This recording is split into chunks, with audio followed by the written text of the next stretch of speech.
అధికారాన్ని అడ్డం పెట్టుకుని నెల్లూరు జిల్లాలో వైకాపా నేతలు మైనింగ్లో ఇష్టారీతిన దోపిడీకి పాల్పడ్డారని ఓ మైనింగ్ యజమాని ఆరోపించారు.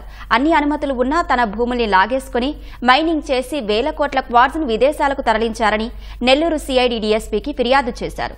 సజ్జల రామకృష్ణారెడ్డి, ఆయన కుమారుడు మాజీ మంత్రి కారుమూరి నాగేశ్వరరావుతో పాటు స్థానిక వైకాపా నేతలు దోపిడీ వెనుక ఉన్నారని ఫిర్యాదులో ఆరోపించారు. నెల్లూరు జిల్లా సైదాపురం మండలంలోని జోగుపల్లిలో తనకు 240 ఎకరాల్లో మైన్స్ ఉన్నాయని చెబుతున్న బద్రీనాథ్ అనే వ్యాపారి దానికి అన్ని అనుమతులు ఉన్నాయని తెలిపారు. స్థానిక వైకాపా నాయకులతో పాటు రాష్ట్ర స్థాయిలో పెద్ద నేతలు తనను బెదిరించి మైనింగ్ ను చేజిక్కించుకుని 2 ఏళ్లుగా వేల కోట్ల మేర క్వార్ట్స్ ని తవ్వేశారని ఆరోపిస్తున్నారు. 100 కోట్ల విలువైన క్వార్ట్స్ ని అమ్మేసి అమ్ముకున్నారని బద్రీనాథ్ నెల్లూరు సిఐడి డీఎస్పీకి ఫిర్యాదు చేశారు.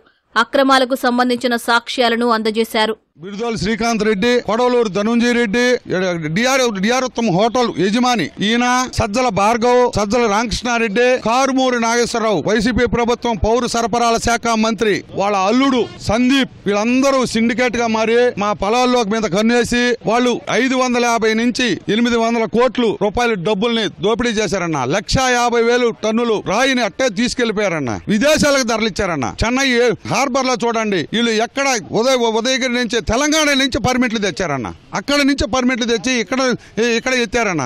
జిల్లా మొత్తం కూడా, స్టేట్ మొత్తం కూడా అన్ని మైనింగ్ వాళ్ళు ఆపినప్పుడు కూడా జోగిపల్లికి సంబంధించిన ఎండిఎల్ ఆపల యథాచిగా జరిగినాయి. ఏంది అని ప్రశ్నిస్తే మా మీద రౌడీ షీటర్, మా పిల్లకాయల మీద కేసులు, ఆత్మకూరు డీఎస్పీ గారి దగ్గర ఆడ కేసులు పెడతారు. ఈ విధంగా హరాస్మెంట్ చేశారన్న. కూటమి ప్రభుత్వం వచ్చినందున అక్రమాలపై ధైర్యంగా ఫిర్యాదు చేశానన్న యజమాని పూర్తి స్థాయిలో దర్యాప్తు జరిపి బాధ్యులపై కఠిన చర్యలు తీసుకోవాలని డిమాండ్ చేశారు. అన్నా ఇటన్నికి మించి సిద్ధలై కోనన్న ఒక్కొక్క మీడియా 100 సార్లు ప్రచురణ చేసిందన్న. కొండనే దేవుడు కొండను తోసేశారన్న. ఆర్కాలజీ పురావస్తు శాఖ వాళ్ళు పరీక్ష చేసి అయ్యా ఈ కొండ పోతుంది 2000 సంవత్సరాలది అని చెప్పి వాళ్ళు రిపోర్ట్ కూడా ఇచ్చారన్న. కలెక్టర్ గారికి పంపించారు, డిప్యూటీ డైరెక్టర్ కి పంపించాడు, కమిషనర్ కి పంపించారు. అయినా ఎక్కడా దానికి ఫలితమే లేదన్న. ఎవ్వరూ పట్టించుకోవాలి. ఈ రోజు శ్రీకాంత్ రెడ్డి పారిపోయేదానికి రెడీగా ఉన్నాడన్న.